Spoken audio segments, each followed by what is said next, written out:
দাঁড়ানোর বন্ধুরা, কেমন আছো? আজকে দিনের বেলা রান্না করছি। কি রান্না করছি বলো তো? দাঁড়াও দেখাই। এই যে গোটা গোটা এই যে পটল পটল আর মুসুরির ডাল। কিভাবে করব পটল মুসুরির ডাল? এই যে মুসুরির ডাল আর পটল করব। চলো তোমরা দেখতে থাকো কেমনভাবে বানাই। ঠিক আছে, রান্নায় ফিরে যাই। চলো, গ্যাস জ্বালিয়ে দিলাম। প্রথমে আমি পটলটা ভাজবো। তার জন্য আমি সর্ষের তেলে রান্নাটা করবো। সর্ষের তেল দিয়ে দিচ্ছি। তেলটা গরম হতে থাক। তেল গরম হয়ে গেছে।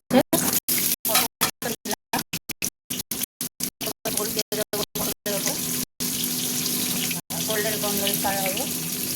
আর অল্প করে একটু নুন দেবো, বুঝেছো? নুন দিয়ে দিলাম। এবার আমি ভাজবো, পটলটা ভাজবো।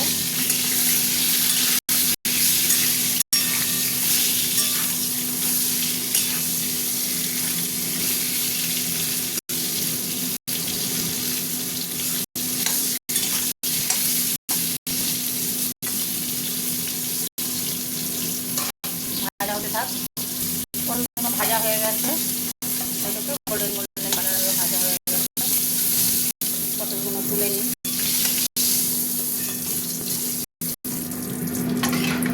আর একটু তেল দেবো।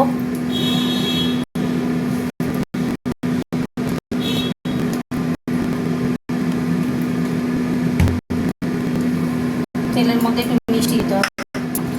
তেলের মধ্যে একটু মিষ্টি দিতে হবে। দুটো শুকনো লঙ্কা দিলাম। আর দেবো গোটা জিরে। দিয়ে দিলাম।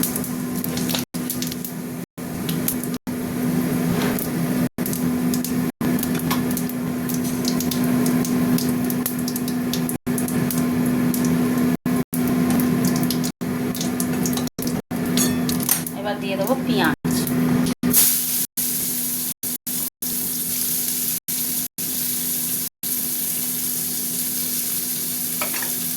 পেঁয়াজটা একদম গোল্ডেন করে ভাজবো।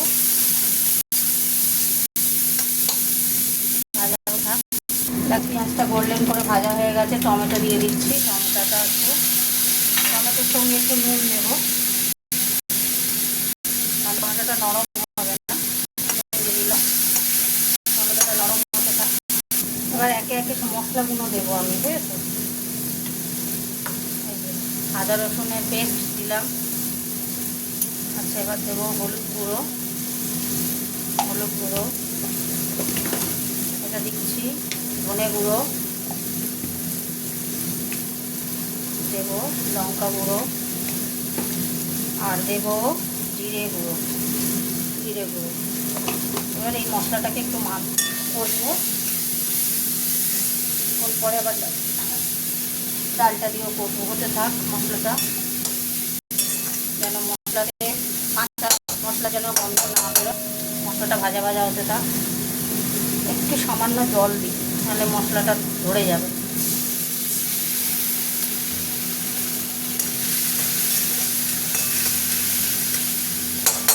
কষা হোক মশলাটা। দেখতে তেল ছেড়ে দিয়েছে, মশলার গন্ধ চলে গেছে। এইবার আমি এই যে ভেজানো ডাল, সরি পড়ে গেল। ভেজানো ডালটা দিয়ে দিলাম। ডালটা দিয়ে একটু নাড়বো 2-3 মিনিট মতো।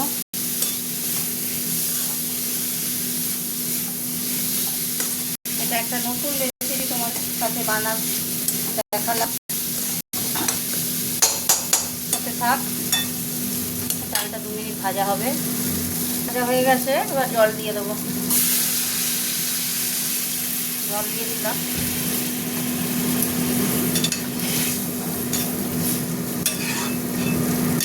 এবার গ্যাসটা একদম মিডিয়ামে দেবো। গ্যাসটা মিডিয়ামেতে দিয়ে আগে নুন মিষ্টিটা দেখে নিই।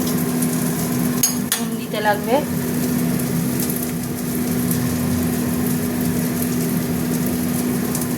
ডাল তো, আচ্ছা মিষ্টিও দিতে লাগবে, বুঝেছো? মিষ্টি দিয়ে দিলাম একটু। এবার দেখি নুন মিষ্টিটা। দাঁড়াও, একদম ঠিক আছে, হতে থাক। না তার মধ্যে পটলগুলো দিয়ে দিলাম, চাপা দিলাম, হতে থাক। দেখো বন্ধুরা খুব সুন্দরভাবে হয়ে গেছে, তোমাদের দেখিয়ে দিচ্ছি। এটা ভেজানো ছিল, এই যে এরামি হবে। অসাধারণ খেতে লাগে এই ডাল, জানো তো। পটল দিয়ে এই ধনে পাতা ছড়িয়ে দিলাম, ধনে পাতাগুলো শুকিয়ে শুকিয়ে গেছে। আচ্ছা, এবার একটা গুঁড়ো একটা সুন্দর মশলা দেবো, সব রকম জিরে ধনে টনে দিয়ে করা গুঁড়ো মশলা ছড়িয়ে দিলাম, দিয়ে গ্যাস অফ করে দিলাম। চলো রান্না কমপ্লিট, চাপা দিয়ে দিলাম। চলো তোমাদের সাথে একটু কথা বলে নিই। দেখলে আজকে একটা নতুন জিনিস বানালাম, পটল ডাল, ডাল দিয়ে পটল একটা তরকারি, তরকারি না ঠিক ওই ডাল, ডাল পটল আর কি। ঠিক আছে, টাটা সবাইকে, সবাই ভালো থেকো, কমেন্ট করে জানাবে কিন্তু কেমন হয়েছে। টাটা।